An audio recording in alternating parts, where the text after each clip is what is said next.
Assalamualaikum and hello everyone. Welcome to the Alumnus podcast series of KEPS.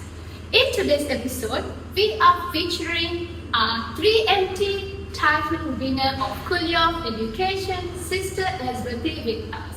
I'll be your host for today and I'm Ishka. So let us get to know Sister Azwati a little more. Sister, why don't you give us 3 fun facts about you? 3 fun facts about me. Yes. Number 1, I have a daughter almost as young as you. Oh, mashallah. That's number 1. Okay. Number 2, I always fall asleep whenever that I'm driving. And it becomes even worse when I become a co-pilot. Yeah. Okay. Number 3, I can kill a fly using my hand. A fly? Yes. Oh wow. Not mosquito. A fly. A fly. Mosquito is easy. The fly is hard. Oh wow. Okay, this is very interesting and super fun, to be honest. Like I was expecting something, related to research, and because when I looked at your CV, I had a different idea. But you seem very fun. Okay, so. The season of 3MT was very exciting for all young postgraduate students who are just new for this field, and we were like really excited. And watching you present, I was really inspired to participate myself to the 3MT next time, inshallah. So can you share with our viewers how was your experience of preparing, delivering, and ultimately winning the co-ed 3MT competition? First of all, I would like to give some backgrounds of what 3MT is like. 3MT is actually a way of you conveying your message of your research in a layman's word, or in simpler way is for make sure like a 5-year-old can understand the research. So what you have to do is you have to really study your research until you make sure that your 5-year-old kid or your grandma can understand that 3MT. So that is basically the simple words of saying what is 3MT is. So what for my co-ed competition, it was my first ever experience. So I haven't heard of it. I was asked by my supervisor and also my co-supervisor to enter, because at that time I have a room of waiting for my defense proposal date. So that is when I joined it. So what I did was, I think really understand your material and research is the basic one. And make sure you translate it into a very creative way of making a material which is in 3 minutes is another level. And make sure you have to really present it in public and on stage is another level. And to make sure that you can finish it within that 3 minutes is another level. So everything is a new thing for me. So what I did was, it was very exciting for me to really venture into creative writing, number 1. And number 2 is trying to find the confidence to speak in public, on stage. So I did have chills and nervousness on that, but I think it was a fun way, a fun thing to do, because I have left my career before this is actually I'm a school counselor. So I did a lot of stage present, but not in 3 minutes. Usually I have a lengthy time to convey my message. So it's a new thing for me. So what I discovered is creative writing, learning your materials and gain your confidence and trying to speak things within the minute time at the time that is limited to you. So that is actually my takeaway on my 3 minutes experience. But as an audience on that day and the moderator of that day, I actually didn't feel like it was your first time at all. In my impression, I thought you had done this many times. That was my first experience. Yeah, mashallah. So I think a lot of practice, like you. How much time did you rehearse? I think it took me a week to really, you have to rehearse, practice until you don't know what you're saying anymore. It's like Oh, okay, just the flow. It goes on. And it goes on. But actually, it's not advisable to do that. But for the first timer, I think before you become the master of 3MT and before you go to national, what you have to do briefly before you start it off is to really practice it Okay. until it can ingrain in you, and it's like a song that you can't even, to put into words. It's just like it goes like, mechanical. That's mechanical. So I think if Ishka, next round is your time. So I think that's what you have to do. Just rehearse, make it mechanical until you become confident. But don't make people know that it's mechanical. Yeah. That's what that's necessary. Yes. For sure. Okay, so you did your masters here as well at IIUM, right? So now you're doing a PhD. So how was the transition from being a master's student to becoming a PhD student? Now, let's say a few of us here, master students watching us today, so they have an idea to do their PhD here at IIUM. What would you what should they expect of this transition? Share that actually my master's experience was 17 years ago in IIUM. Yes, 17 years ago. So it was a long time. But somehow or other, my experience 17 years ago hasn't depleted and it doesn't go away. That experience is so memorable to Fresh. me, so fresh. In fact, for the last 17 years, I did PhD is not in my next thing to do yet. I know it's the best thing to do, but it's not in my list. But Alhamdulillah, I scored a scholarship. I tried my best. I tried my shot, and I got the scholarship from Ministry of Education to get that scholarship after 17 years. So this is where I am now. So what I would say, the transition itself, what I've seen, my experience from my last experience to this experience, it's quite vast. When you do your undergraduates, you are actually you are learning new skills of studying. During your school days is different, and then you see that yourself become different when you become undergraduate. It's like you are taking all these skills of learning in a different level. True. This is where you are trying to assimilate into new kind of study, trying to do group work. You're trying to set a footing during the undergraduate. So during the masters, what I learned is you have some kind of experience of working. Right? Yes. So you have some sort of working time, and then you start to do your masters. So what you do is you start to integrate your working experience with your studies. You start to discover few potentials, few discoveries about yourself. You know that actually you can present things, like our poster presentation, our experience. So you discovered that you can do research. It's like what you have learned in undergraduate, you start to integrate, and you start to portray and display it during your masters. You're trying to integrate everything, and you become a little bit mature. So what happened? The transition becomes a different in PhD. This is where your perseverance and your resilience is tested. You have done so much potential. You can present. You know that you can learn materials in a different way, in a matured way, in an established way. But during the PhD, your perseverance to do this in a long run is tested, and resiliency. So it's not about how smart you are right now. It's like you always fall down and you try to come back up. How strong you are. It's not about how people, how smart you are. It's how you, because there are times when you feel like you want to give up. When I speak about this, it's not like I have already finished my PhD. I'm only starting. This is almost my second year. So, what I understand is I learn about perseverance. Like every time you want to give up, I need to find some resources that make sure that I can go on. I find I try to reward myself. I try to find time for myself. I find support system to make sure that I still go on. That thing doesn't come from your friends like when you were in masters. Because during the masters, you have this, all your friends are going to be there for you. But during this PhD, it's a lone journey. So you have to find, this is where actually you discovered the inner motivations of yourself. True.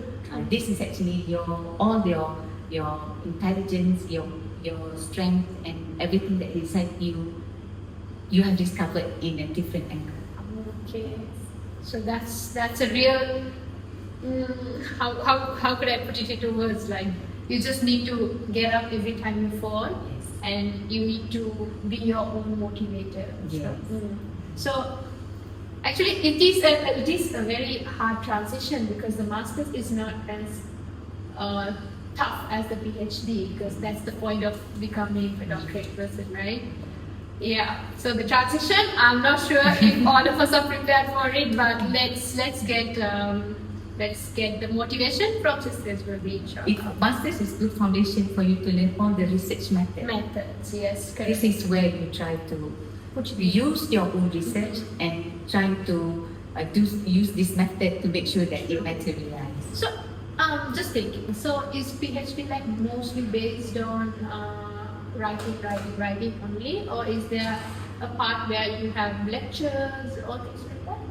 I think in co-ed you have some what we call the compulsory subjects that we are giving. That is just core subjects, the 3 subjects that just to refresh what you have learned in masters. But usually, what you've done in research was it's a good foundation. The thing will come up again when you want to do your PhD. So it's okay. Enjoy your time in your masters because everything will be refreshed and everything will come back during your PhD. Okay. All right. Enjoy your time. Make yourself present. Yes. All right. So let's go for a quick rapid fire round. So I will ask you questions. You need to answer real quick. Okay? No thinking. Okay. No thinking. Just answer. All right. So first one is qualitative or quantitative? Quantitative. Quantitative. Books or podcasts? Books. Okay, so what is your favorite book? Mm-hmm. Something that you really would recommend our viewers to read? But right now, my material is aside from my PhD because I have to do a lot of scholar articles reading. So sometimes, right now, I'm taking away my time from this article. I'm reading the 40 hadith. Okay, Imam Bukhari. So right now, I'm reading that one. So I would recommend that. Okay. Just to take your mind away from your... Yeah, true. Alright, and next one is conferences or publications? After experiencing 3MT, I would say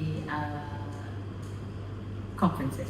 Because you get the good of both ways. Sure. You get do presentations as well as publishing the possibility. Right? Okay, that's a smart choice. Yes. And do you like for leisure? Do you like cafe hopping or window shopping? Oh, cafe hopping. I love cafe hopping. And the ladies session. The chit chat and ladies session and all that. It's like therapy, right? Yes, it's therapy.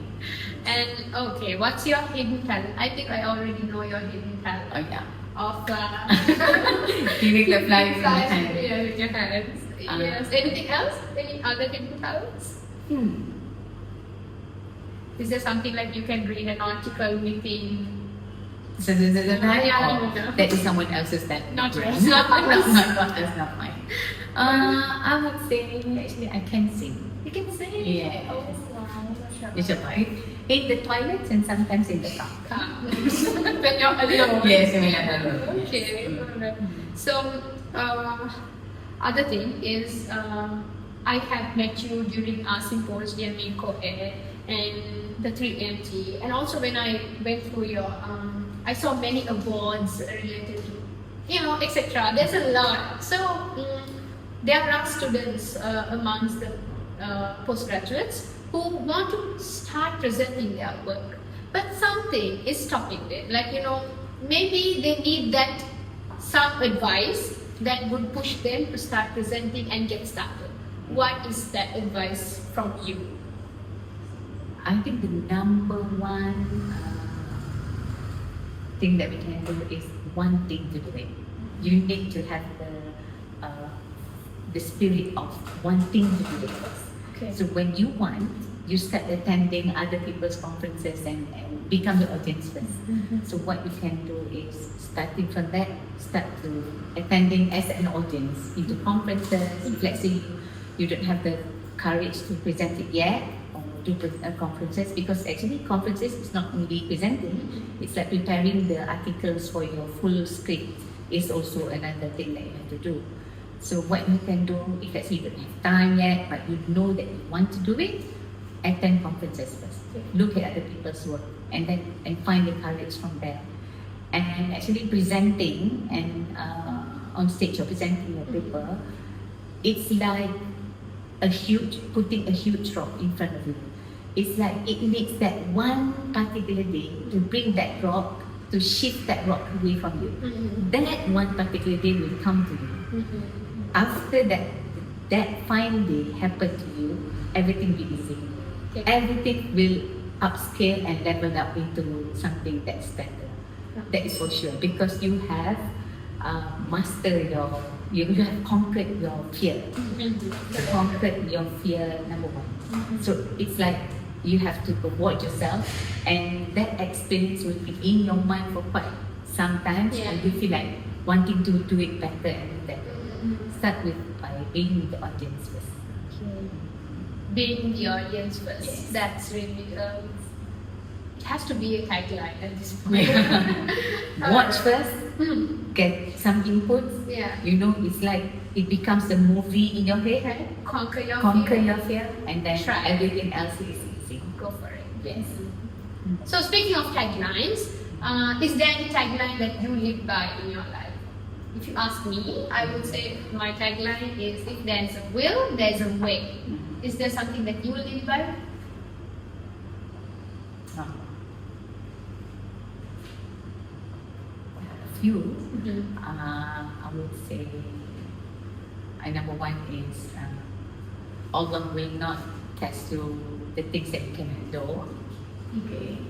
Number one. Number two, do not become angry, because you will deliver the best speech that you will regret forever. Do not, when you are angry, when you are angry, you will deliver the best speech that you will regret forever. Oh wow, makes a lot of sense. Yeah. I live by that, because I try to be. I'm a teacher, so I always get an outburst. Whenever so I try to prevent in that tagline, because I don't want to regret things that I've said. Wow, that's really touching. Actually, thank you so much for that. It's actually personal advice as well for maybe all of us, right? Inshallah. Okay, so for wrapping up podcast, the last question for you is, give us 3 things on your PhD survival kit. PhD survival. Yes. Number one, I think try to attend as much workshop you can. Workshops. Try to attend any workshop that is related to your PhD. Number one. Try to prepare it early on.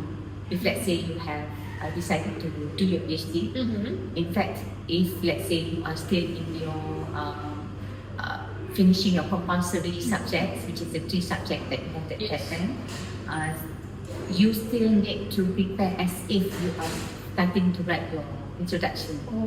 So what you can do is try to attend as much as workshop beforehand, before you start even writing the chapter. Number 2, work backwards. Means, if let's say you are trying to write introduction, the first chapter, try to attend the workshops in chapter 2. Or chapter 3. Because what you do is, you are trying to acquire skills for the chapter 2, especially chapter 2 is literature review. There are some prompts and skills that you need to master to make sure you can extract as much as articles in the database. So actually that skill is very useful for you to do it on the introduction one. Same goes if let's say you start to do literature review, you start attending workshops on chapter 3. Methodology. Methodology. So what happened is you are trying to relate to make sure that everything is relatable to each other. True. So that's my thing. Number 2. And third one? Number 3, for people who are doing it full time, you have an ample time of doing something else other than your research. So what I would suggest, same goes to me, this is what I suggest myself, try to do things that is relatable to your PhD also.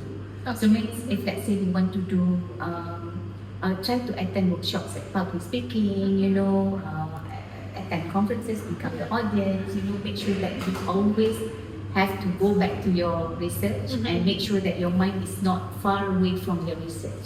Because sometimes when you are busy doing something that is, totally not related to your PhD, your focus will be sidetracked. Yeah, true. So try to do things that relatable,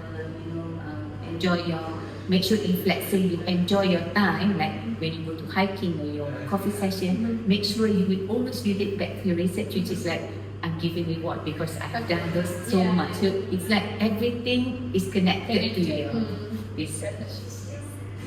Okay, thank you so much, Sister Swati, for taking your time, for being here today and sharing your valuable ideas, insights and knowledge with us, especially your experiences as well. Just as a token of appreciation, we would like to give you something small from KEPS. Thank you. Thank you so much, Sister Ishka, and the rest of the media people who are here today. Thank you so much. Thank you for inviting me and sharing. It's our pleasure. Our pleasure. It's a pleasure to see that KEPS have up levels their activities, because we need young people like you to make things exciting. Thank you so much. Thank you so much, Sister Swati. And speaking of that, KEPS is actually doing. It's now renamed as KEPS. Oh, KEPS. Yes. Oh, okay. Yes. So what does it stand for? So instead of association, replace it with society, right? Okay. KEPS, yes. Okay, so that's all from us today. Thank you so much for watching KEPS's Alumnus podcast series. I am Ishka Ilyas and let's meet in episode number 3. Thank you so much for watching. Bye.